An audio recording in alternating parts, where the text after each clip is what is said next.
bisa dikatakan saya 1 tahun di Muncar, 5 tahun di Srono gitu. Dan ya saya kalau boleh bilang ya saya santri pertama untuk putra yang ya ikut babat alas yang inilah. Tapi bukan babat alas dari apa ya, tapi paling enggak ikut. Saya masih ingat dimintain tolong abah ya sama Romo Yai ngecor dan lain sebagainya. Habis sekolah kita ngecor, alhamdulillah ya, moga itu keberkahan dan apa, tempatnya sampai sekarang dibuat untuk dinia, dibuat untuk sekolah gitu, alhamdulillah. Pelajaran itu ya alhamdulillah masih melekat di pikiranku tentang gimana kerasnya, terus gimana disiplinnya, gimana kita ndak boleh naruh kaos sembarangan, terus apa ya, mepe parah ya, jemur kita ndak boleh mepe jemur le. ya, kita ndak boleh jemur sembarangan kayak gitu Ya. Jadi bener-bener Yai memberikan pelajaran yang begitu banyak. Kita ndak boleh koproh jadi santri harus punya kedisiplinan tinggi biar nilai santri juga terangkat dengan kedisiplinan itu sendiri. Jadi dikit Dan iya, yang aku dapetin banyak kalau kita ngomong mahadoroh gitu ya, kita ada acara setiap, aku masih ingat banget itu, kita setiap malam Sabtu kita ada namanya mahadoroh. Dan itu kalau yang udah apa, OSIS ya, kalau kita ngomong ya, kalau di sekolah umum itu mereka sudah ndak boleh pakai bahasa Indonesia. Tapi kalau masih anak kelas 1 gitu ya, mereka dibolehkan, kelas 1 MTS misal, itu dibolehkan mereka pakai bahasa Indonesia gitu. Nah, ya, kembali lagi di ruang podcast, ruang berbagi ilmu pengetahuan, ruang berbagi cerita dan pengalaman. Hari ini episode kedua ruang podcast hadir di tengah suara pendengar semuanya. Kedatangan tamu seorang milenial santri. Dia berasal dari Sungunjoro. Sungunjoro itu daerah di Banyuwangi. Dia sekarang posisinya ada di Banyuwangi, sedang mengabdi di Banyuwangi, tetapi masih statusnya menjadi santri Pondok Pesantren Al Munawir Komplek IJ. Ya, langsung saya sambut, namanya Torik. Gimana kabarnya, Kang? alhamdulillah, saya pripun kabare Kang Atok? Alhamdulillah. Ini rutinitasnya apa ini? Alhamdulillah. Sekarang ini, apalagi sekarang musim pandemi. Ya, musim pandemi ya, sekarang lagi Ramadan ya, inilah nyukupin ibadah lah, tinggal sanggup mati kan. Ngomongannya sudah seperti itulah. Tingkatannya beda ini, makomnya beda ini. Beda ya, Tira makomnya beda Masih Iki rada berisik soalnya neng Banyuwangi wis mau buka Oh, gak apa-apa. Ya. Kang Torik sendiri rencana ke depan masih tetap tinggal di pondok atau sudah mau boyong ini? Ini banyak yang bertanya ini, titipan ini. Netizen Q&A. Iya, masih tetap di pondok atau sudah pengen cabut hengkang? Kalau saya sendiri di Jogja itu masih banyak misi yang perlu saya selesaikan. Artinya saya pulang sekarang itu memang mulai Februari ya. Dan sampean juga tahu kita sama-sama di Jogja ke lockdown hampir 1 tahun lah, nggak bisa pulang. Kita mau pulang juga kepikiran orang tua yang sudah sepuh-sepuh, takutnya kita bawa virus dan lain sebagainya. Tapi aku mulai itu mulai Februari dan insya Allah balik ya sekitaran Agustusan lah. Masih lama berarti ya? Agustusannya itu estimasi. Iya. Bisa Karena lama, bisa ada beberapa, cepat itu. Bisa lama atau bisa cepat? iya itu bisa cepat, bisa Oke. cepat. Oke. Ojo suwi-suwi, anu, Atau sudah dijodohkan ini di kampung ini? Atau masih belum, masih menempa buat mewujudkan mimpi? kalau ya alhamdulillah kalau di sini ya ilmu-ilmu yang pengalaman yang organisasi daerah dan lain sebagainya yo alhamdulillah kepake le di Kasaji, di KPMBY, di MBB, di Weh, Bisui, di kan. enggak, gua jangan bawa bawa nama itulah. Oh iya, sorry. tapi Jadi tapi enggak apa-apa itu lah. menjadi ya, ya kan pelajaran ya, Le. Semua kan pelajaran.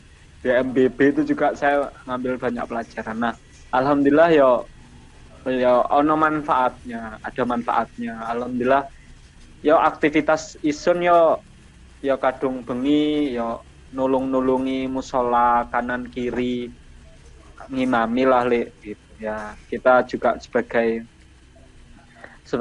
santri, meskipun santri beling tapi masih ada tanggung jawab ke masyarakat itu gitu kan. Masya. Paling enggak bisa bisa doa Robbana Atina itu wis Mas. alhamdulillah lah. Ya, ini menarik ini. Kalau saya simak perjalanannya Kang Torik ini dari mana? Dari Al Kausar. Al Kausar itu pondok di Banyuwangi juga, tepatnya di Muncar ya. Dari Kecamatan Muncar. Ya dulu Muncar, Berapa? sekarang di Sumbersari Srono, Le. Oh, Serono sekarang. Berapa lama Ya. di sana sampai nyantri di apa? Di Al Kausar. Mulai kelas Saya apa? di sana itu mulai kelas 1 kelas 1 SMP, Le. Dulu aku gini, kelas 1 MTS tuh di Muncar. Nah, Oh, karena pondok mau pindahan, karena itu bukan status wakafnya, bukan punya pondok, akhirnya dipindah ke Srono. Sumbersari itu perbatasan Srono sama Genteng ya ya. gitu. Jadi dipindah ke sana, jadi aku kelas 2 MTS itu aku di sana sampai kelas 3 SMA. Kalau kita bilang tuh sampai kelas 6 lah. Karena kan MTS 3 tahun, SMA 3 tahun. Jenis pondoknya modern ya di sana ya. Iya, Le, modern, Le. Modern. Lalu berarti 6 tahun Anda di Pondok Al Kausar ya. Kemudian hengkang ke Jogja ya. Iya, Le. Bisa dikatakan saya 1 tahun di Muncar, 5 tahun di Srono, gitu. Dan ya saya kalau boleh bilang ya saya santri pertama untuk putra yang ya ikut babat alas yang inilah. Tapi bukan babat alas dari apa ya, tapi paling enggak ikut. Saya masih ingat dimintain tolong Abah ya sama Romo Yai ngecor dan lain sebagainya. Habis sekolah kita ngecor, alhamdulillah ya, moga itu keberkahan dan apa, tempatnya sampai sekarang dibuat untuk dinia, dibuat untuk sekolah, Le, alhamdulillah. Alhamdulillah. Itu satu angkatan berapa orang itu? Zamannya Kang Torik itu. Dari Al Kausar. Zamanku itu kalau MTS itu masih sedikit, Le. Itu MTS itu awalnya yang benar-benar masuk itu 15 orang. 15. Oh, 15 Soalnya orang. soalnya dulu itu pondok modern kan enggak terlalu ini ya. Semuanya lebih ke Blok Agung dan lain sebagainya. Tapi sekarang malah semuanya menggebu-gebu buka pondok modern gitu. Nah, saya mulai itu 15 orang, Le. Tapi saya lulus sampai kelas 3 itu karena seleksi alam. Jadi tinggal 9 orang. Apa yang 9 orang. 9 orang ya? Wah, berarti banyak sekali itu apa namanya kalau sudah ukuran pondok. Tapi yang menarik begini, apa Iya. yang Anda dapatkan atau yang beda Pondok Al Kausar dengan yang lain yang Kang Dorik dapatkan yang mungkin di tempat yang lain belum tentu bisa didapatkan di Al Kausar. Apa kira-kira? Iya. Eh, kalau kita ngomong pondok pesantren ya, sekarang itu pondok pesantren kalau aku boleh bilang sekarang itu harus ada sekolah, Le. Jadi itu menjadi ciri khas lah. Soalnya kalau kalau sekarang pondok nggak ada sekolahnya tuh kata Mbah Mun, eh, kadung mau ngaji tok ngono ngaji A B C D ini itu kadang nggak laku gitu. Nah, kalau yang saya lihat, Ditranslate.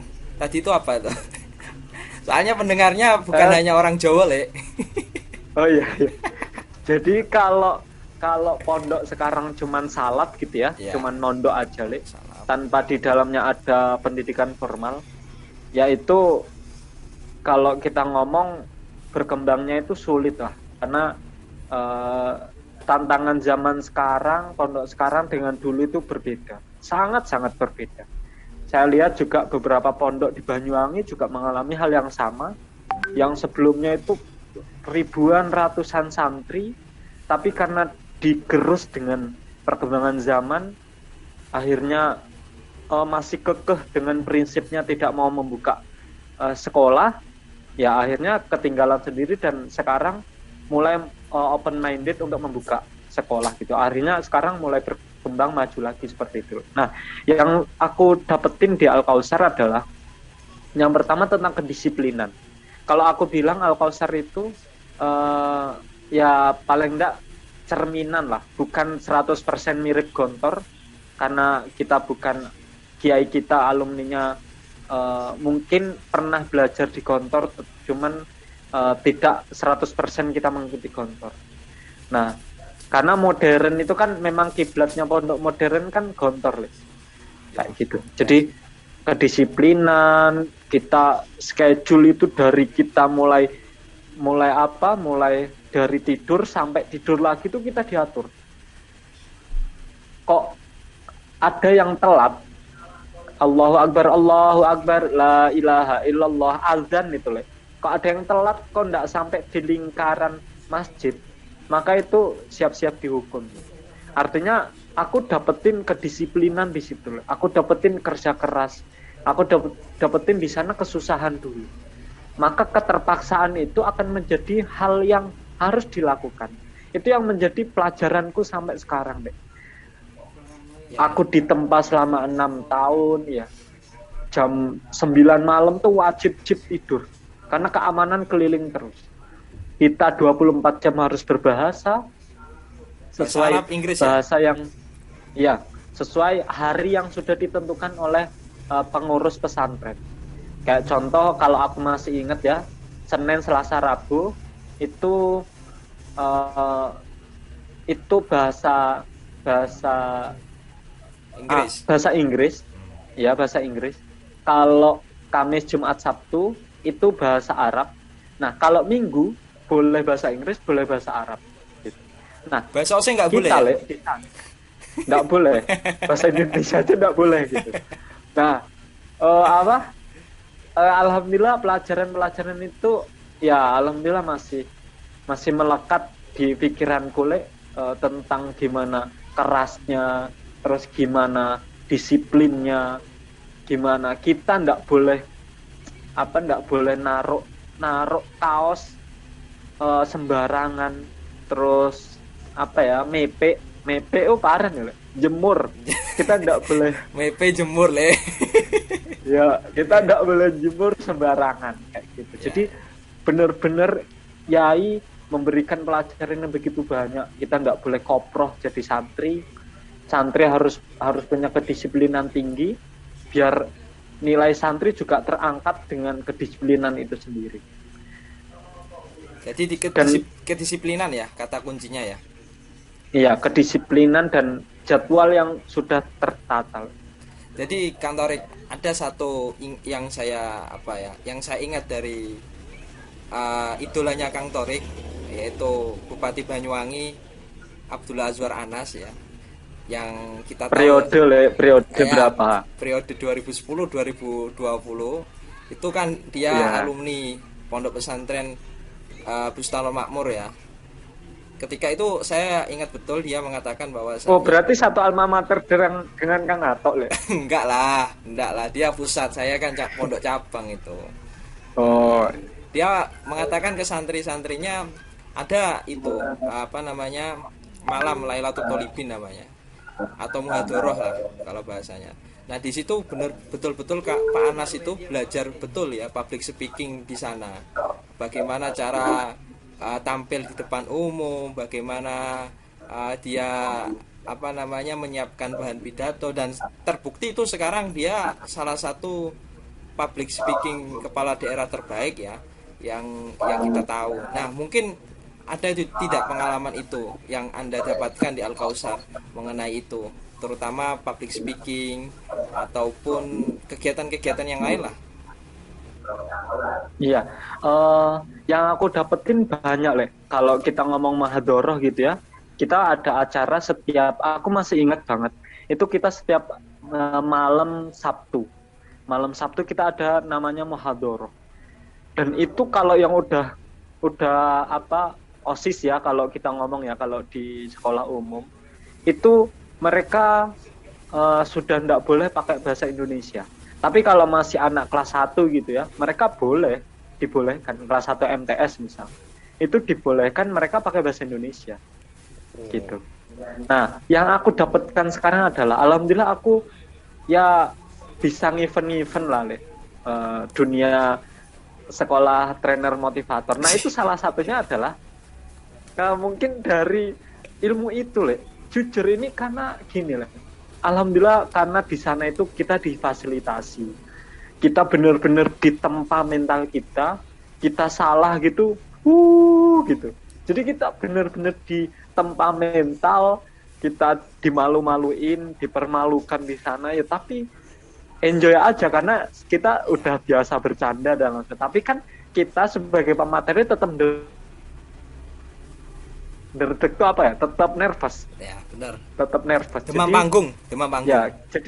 Ya, demam panggung. Jadi itu menjadi hal yang modal bagus untuk aku bisa ke Jogja dan aku bisa memanfaatkan modal dari pengalaman itu. Termasuk MC kita MBB juga ya? Ada. Iya, benar.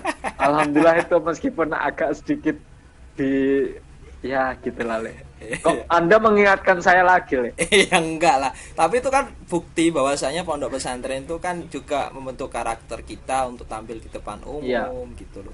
Itu yang saya sampaikan, pesan saya kepada teman-teman semuanya gitu loh.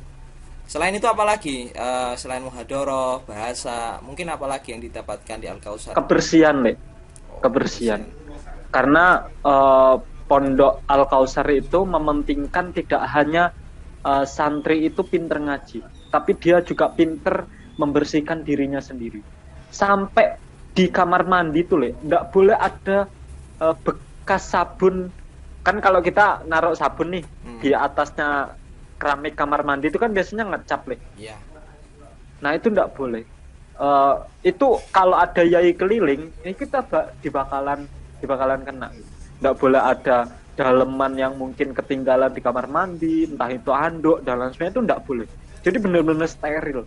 Nah kita ada jadwal, ada jadwal itu tandif. Kalau kita ngomong ya jadwal tandif atau jadwal kebersihan itu pagi dan sore dan itu udah ada namanya masing-masing. Oh kamu di kantor, oh kamu di kelas ini, oh kamu di halaman ini, kayak gitu.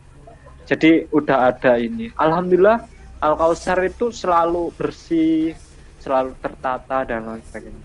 Iya. Ya saya tahu betul itu karena Al Kausar itu letaknya di pinggir jalan. Kalau saya mau ke Genteng itu mesti lewat sana. Dan sekarang iya bener Dan sekarang bagus lah. Dan juga sempat study tour ke Singapura ya.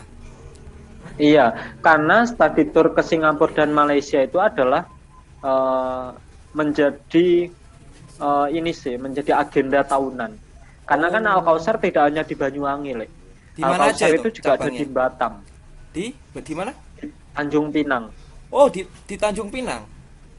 Iya, pondok cabangnya. Riau. Pondok cabangnya ya?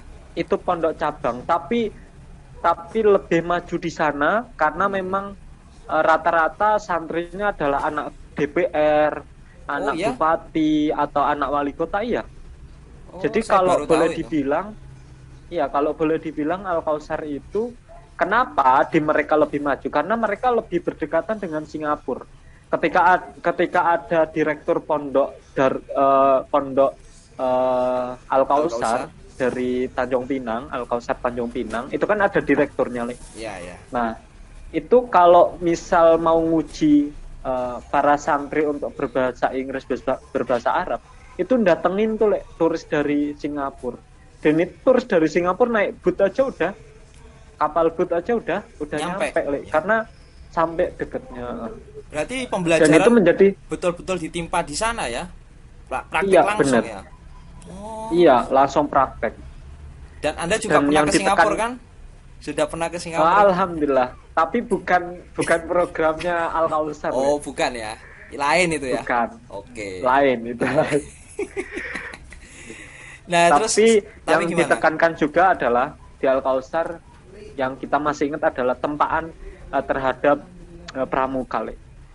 Itu benar-benar yang aku rasakan adalah totalitas. Oke. Kita di dasar dharma itu cinta alam dan kasih sayang sesama manusia. Itu kita benar-benar ini. Kita disiplinnya itu kita benar-benar ini. Jam 2 malam tuh, Le, kita benar-benar diuji, kita benar-benar ini. Itu pernah saya masih ingat, Le. Gimana? Disuruh bawa lilin satu orang. Ya. Satu lilin itu harus nerobos tengah-tengah kuburan untuk naik ke atas bukit. Ada kayak kalau kita ngomong bahasa Banyuwanginya gumuk lah. Iya, gumuk bahasa Indonesia. Gumuk. Gunung kecil Nah, ya. itu bukit. Ya, gunung kecil, bukit kecil. Ya. Nah, itu kita benar-benar ditempa. Ya, gimana kita ndak mau nangis satu-satu coba. Dan itu kuburan loh, ndak main-main jam 2 Cina malam ya? gitu ya. Kalau itu ya. Iya. Saya tahu itu. Ada bekas-bekas PKI gitu lah. Ya. Tahu tempatnya deket pondok ya. Iya, benar, dekat pondok. Ya, seperti itulah, Le. Jadi paling enggak saya dapat banyak pelajaran mental, kedisiplinan, harus berani mengambil langkah dan lain sebagainya, kepemimpinan organisasi. Karena gini, Le, saya kan juga OSIS ya di sana. Kita itu beda dengan OSIS yang ada di luar.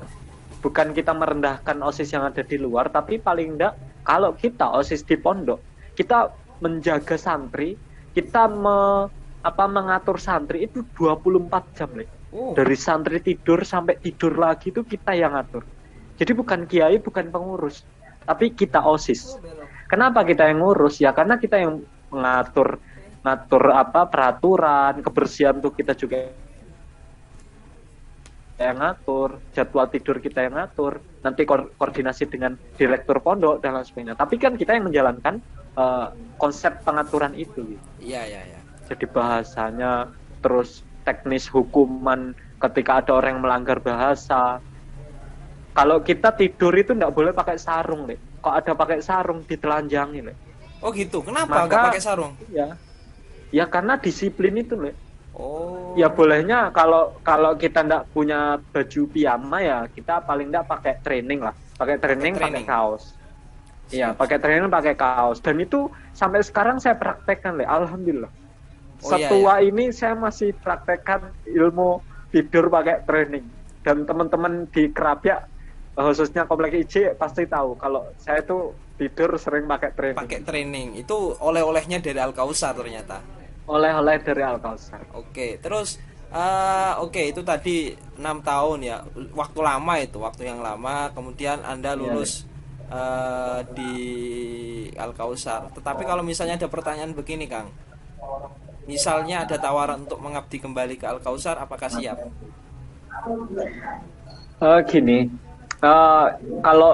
kalau kita sih alumni itu ada beberapa yang mungkin mereka punya cita-cita sendiri ya. Tapi paling enggak kita enggak akan melupakan jasa-jasa dari pondok kita ya.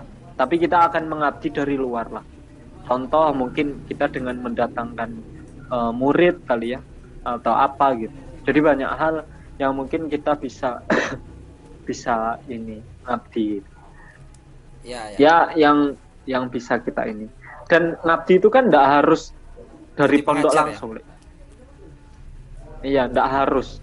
Tapi kita dengan punya attitude baik, kita punya prestasi di perguruan tinggi, kita punya ini dan lain sebagainya, ketika kita diterima di salah satu universitas mana, kita harus wajib mengambilnya karena nanti efeknya adalah ke SMA kita sendiri gitu, akan di blacklist dan lain sebagainya. Itu juga salah satu pengabdian untuk menjaga tren. Dan gini lah, saya baru tahu ya, kampus-kampus di Indonesia sekarang menerapkan sistem di mana penilaian SMA itu dilihat dari alumninya. Contoh, sampean alumni SMA 1 Gelagah. Kiri. Ketika sampean punya kiri. Ketika sampean masuk UIN Sunan Kalijaga dan sekarang masuk UGM. Nah, itu membantu adik-adik sampean dengan prestasi yang sampean dapat, Itu aku baru tahu. Ya. Jadi intinya ada keterkaitan alumni lah ya di situ. Iya, benar. Nah, kemudian Anda lanjut ke UIN Sunan Kalijaga, itu ceritanya gimana dari Al Kausar? Apa memang sudah punya keinginan atau dulu di program pondok ada apa istilahnya study tour gitu? Atau memang pengen ke Jogja? Enggak sih, kalau ke Jogjanya enggak. Kalau jujur sebenarnya aku pengennya sih kuliahnya tuh di Jawa Timur aja, karena kakak-kakakku juga enggak pernah sekolah, kuliah sampai keluar dari Jawa Timur. Okay. Jadi yang paling jauh itu aku sampai Jogja. Itu yang pertama. Aku kalau aku kemarin itu aku daftar di UIN Sunan Ampel dan UIN Maulana Malik Ibrahim Malang. Ya. Nah, alhamdulillah dua-duanya enggak keterima. Enggak keterima. Dan jurusan apa itu di sana? Coba sastra Arab ya. Oh, sastra Arab. Ya sama pendidikan tafsir Al-Qur'an apa hadis gitu. Oh. Saya lupa. Kemudian ya. Ke UIN itu jalur apa? Iya, jadi di UIN itu aku cari-cari kan, di Jawa Timur tuh enggak ada manajemen dakwah. Dan sedangkan aku senang yang namanya manajemen karena hubungannya dengan kepemimpinan kan. Betul. Itu. Nah, akhirnya aku cari di UIN Sunan Ampel, di UIN Malang tuh enggak ada manajemen dakwah. Enggak ada memang di sana. Iya, adanya di IAIN Tulungagung di mana gitu. Aku mikir ya, kalau aku di IAIN kan grade-nya malah lebih rendah gitu. Betul. Alhamdulillah aku nyoba, jujur aku aslinya nyoba karena teman-teman itu waktu itu juga ada beberapa yang ngambil di Jogja. Akhirnya aku nyoba lah, dan itu ngambil satu-satunya di Jogja manajemen dakwah, dan itu yang terakhir, opsi yang terakhir. Oh, jadi aku nggak kepikiran pengen itu. Oh, jadinya Anda itu terakhir tesnya di UIN Sunan Kalijaga. Iya, itu kan undangan, jalur undangan. SPAN ya, SPAN PTKIN ya, SPAN kan? PTKIN ya benar. Punyanya Kemenak. Itu. Terus akhirnya Anda diterima di sana di UIN. Alhamdulillah akhirnya aku keterima dan jadi mahasiswa UIN Sukijo. Oke. Gitu ya. Dan lulusnya komlot ya? Alhamdulillah lulus komlot, lulus kurang dari 4 tahun. Alhamdulillah. Mengikuti jejak Kang Atok lah. Enggak lah, aku masih banyak belajar sama Kang Tori. Kemudian memang ada suruhan dari orang tua kuliah harus sambil mondok. Kalau nggak sambil mondok nggak boleh diizinin kuliah atau gimana? Nah, ini pertanyaan menarik, kalau dari keluargaku memang rata-rata ya mondok sambil kuliah. Dan aku kan enggak tanya kan waktu SMA, waktu SMP aku enggak pernah tanya sama bapak kenapa kok harus mondok. Aku enggak pernah gitu ya. Setelah aku mondok aku baru merasakan. Kamu boleh mondok di Jogja. Tapi kamu enggak boleh ngekos atau ngontrak atau apalah di asrama KPMBY lah atau apalah. itu enggak boleh. Mulai lagi mancing asrama KPMBY. itu enggak boleh. Nah, bolehnya kamu di Jogja dan tak restuin, yang penting syaratnya adalah mondok. Dan aku enggak kepikiran ke Kerapia, karena bagiku yang penting mondok. Tapi setelah itu aku dikasih karena beberapa saudara itu alumni Kerapia dan alumni UIN juga. Jadi dari Kerapia ke UIN gitu ya. Dan aku belum tahu Kerapia itu Seperti pondok apa? tua, saya belum tahu Le. Seperti apa juga belum tahu. Nah, awalnya aku daftar di dua Le, Wahid Hasyim dan Kerapia. Alhamdulillah Wahid Hasyim sudah full waktu itu. Padahal aku juga ngelis untuk waiting list tapi tidak diterima. Saking Alhamdulillah aku penuhnya ya dulu itu ya. iya benar. Alhamdulillah aku diterima di Kerapia. Ya mungkin ini juga sudah takdir Allah ya Le. Ya. Kamu pantesin yang Kerapia Rik. Soalnya Karena ada kata sama-sama. Al-Munawir gitu kok, Torik Al-Munawir Taufik gitu loh. Bahwa itu berat Le, berat. Berat ya. Kalau ya berat. Kalau aku W-nya satu aja, kalau dua itu berat. Wah, sip sip. Dan di situ Anda banyak ditempa juga di Kerapia ya. Mungkin Iya. mengaplikasikan di Salah Al-Kausar ya. satunya, iya, salah satunya aku ketemu dengan orang-orang inspiratif, yakni Kang Ato. Aku. Karena kita ketemu kan di KPMB ya, Le.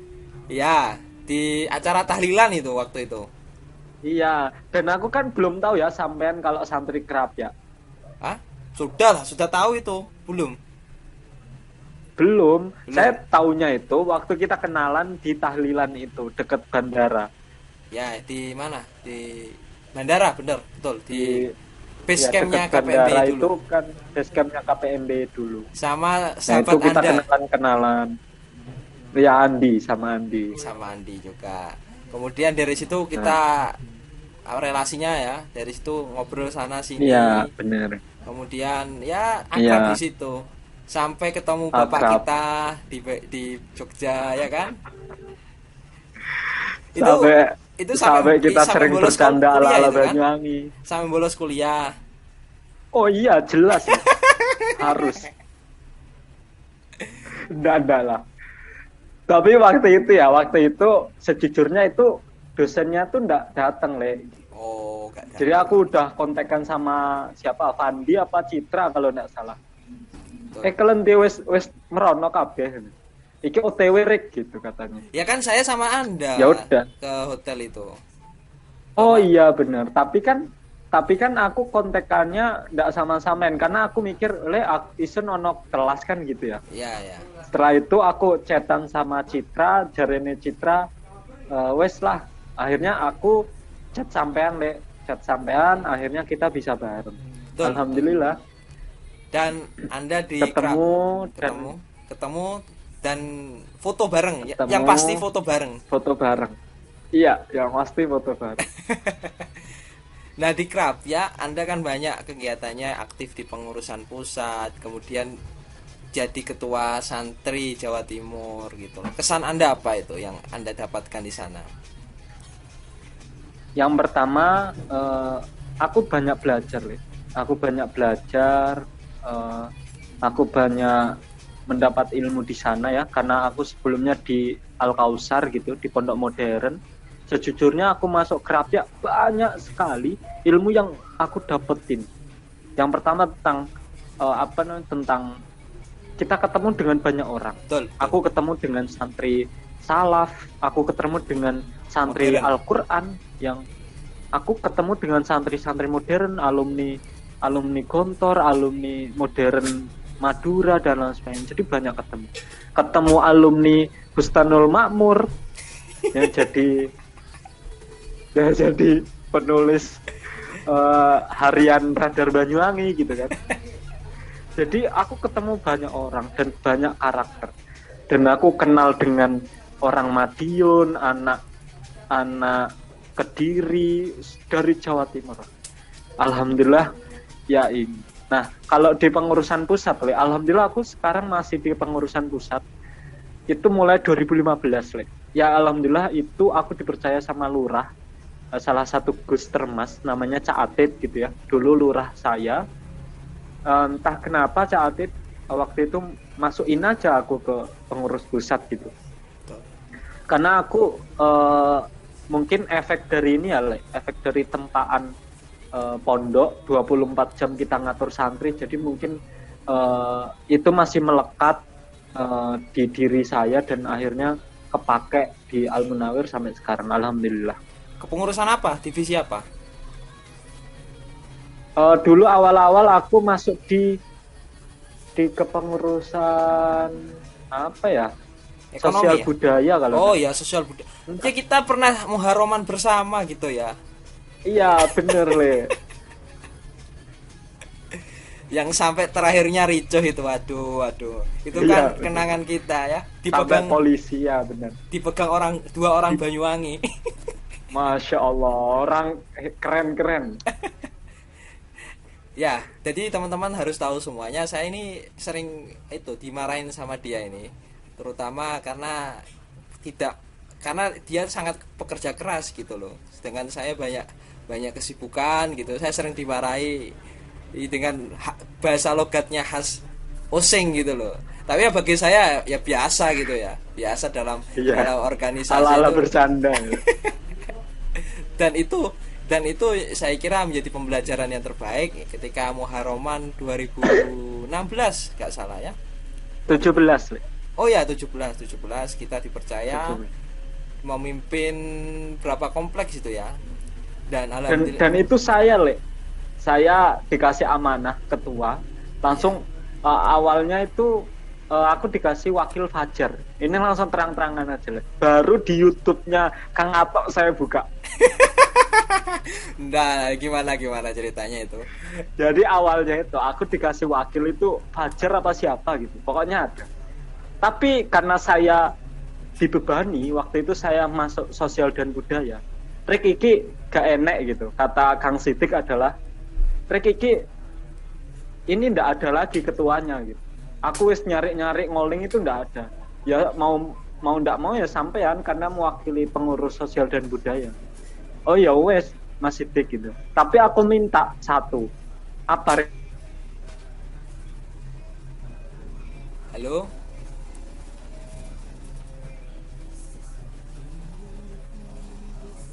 rekapnya paling ndak punya kecocokan cara kerja lah kayak gitu. Gimana tadi sempat terputus ya? Jangan Ale. Gimana tadi? Ya apa aku kan waktu itu ditawarin, harusnya ndak aku, ya kan? Karena aku masuk ke kepengurusan sosial dan budaya yang urusannya adalah salah satunya kegiatan Muharraman, maka Kang Sidik awalnya langsung nembak aku. Aku bilang, oh ndak bisa Kang, ndak bisa, aku belum siap gitu. Karena baru ya mungkin setahun lah Le, aku jadi pengurus. Ya aku Ya. belum tahu apa-apa, belum pernah jadi koordinator dan lain sebagainya. Nah akhirnya eh, ini lagi adalah modal dari aku dapat banyak pelajaran di Al Kausar. Akhirnya gini, Kang Sidik waktu itu ngoling le ngechat gitu ya. Jadi kalau di Al Munawir itu kan sistemnya langsung main tembak-tembak aja. Kamu jadi ketua, kamu jadi ini gitu. Jadi belum nafas udah ditunjuk gitu. Nah, waktu itu Kang Sidik bilang ini ndak ada yang mau rek gitu. Mau ndak mau opsi terakhirnya adalah sampean gitu. Ya udah akhirnya oh iya Kang nggak apa-apa tapi aku minta minta satu hal apa rek wakilku aku yang milih maka terpilihlah Kang Ato gitu. Enggak, saya terus terang masih belajar itu, masih belajar berorganisasi karena saya sudah di kepengurusan di KPMBY jadi divisi pendidikan ketika itu. Apalagi Dan yang 2000. membuka acara pertama itu kenapa aku pilih wakil Kang Ato ya itu salah satu fungsinya. Ban serep ini. Wah, enggak, waktu itu kan setelah kita hajatan besar di MBB, kita terfokus-fokus gitu, terkapling-kapling lah, saya kira gitu. Kemudian ya udahlah, kita jalan bareng dan akhirnya sukses gitu. Apalagi setelah itu Ya, juga kita punya gawe besar di Kasaji. Kasaji juga acaranya ketika itu hari santri. Ya ya kan? Kasaji iya Cup benar. itu kan sampean Iya. pernah sakit itu gara-gara acara. Ya, jadi Ya HSN itu itu pengalaman benar. pertama loh, pertama Kasaji Cup Iya. diadakan di era kita gitu loh. Terus Iya. belum Dan itu membeludak benar. betul betul, dan itu membeludak. Nah, ah, ini terakhir lah karena di Banyuwangi MBP juga membeludak loh. Le. oh iya pasti, tapi bukan di sini, nanti ada episode Oh, tentang. ada ruangnya sendiri. Iya, masih kita Oh, buka gitu. Apalagi saksi sejarahnya kan masih ada ya. Kemarin sudah saya hadirkan, responnya juga cukup bagus. Nah mungkin ini terakhir karena di Banyuwangi habis ini buka ya kan, 5 menit lagi. Ya pesan terakhir buat teman-teman semuanya, bagi anak-anak Kasaji, anak-anak KPMBY, terutama santri Al Kausar, santri Al Munawir, itu buat Kang Torik itu apa tentang kesantrian, terutama santri dan pembagian santri dan mahasiswa itu seperti apa menurut Kang Torik? Ini terakhir, statement terakhir. Iya, bagi saya sebagai seorang santri, kita tidak boleh pesimis. Saya selalu dikasih tahu sama siapapun lah, ulama-ulama NU terutama ya. Sekarang itu eranya sudah berbeda. Kita sebagai santri, alhamdulillah sama presiden kita dikasih kesempatan untuk mempunyai hari santri gitu ya. Maka ini harus kita manfaatkan. Artinya adalah kita harusnya berpikir ulang apa yang sudah dikasih oleh, apa yang sudah digerakkan oleh para ulama-ulama kita dulu dengan merebut kemerdekaan dari Indonesia melalui para santri. Itu yang menjadi landasan kita. Harusnya santri itu lebih percaya diri, tidak boleh pesimis, tidak boleh kalah bersaing dengan teman-teman yang bukan santri. Maka sekarang alhamdulillah pemerintah terus mendorong santri supaya punya panggung di Indonesia. Adanya LPDP santri, adanya beberapa event-event santri, ada santripreneur dan lain sebagainya, itu menjadi salah satu dorongan supaya santri ini juga bisa bersaing di dunia lokal, Indonesia, dan global dunia. Maka dari itu, aku sebagai santri, aku harus selalu percaya diri, karena suatu saat nanti pasti, dan founding father salah satu pahlawan nasional juga kan banyak juga dari santri gitu ya. Jadi kita harus mempunyai semangat itu.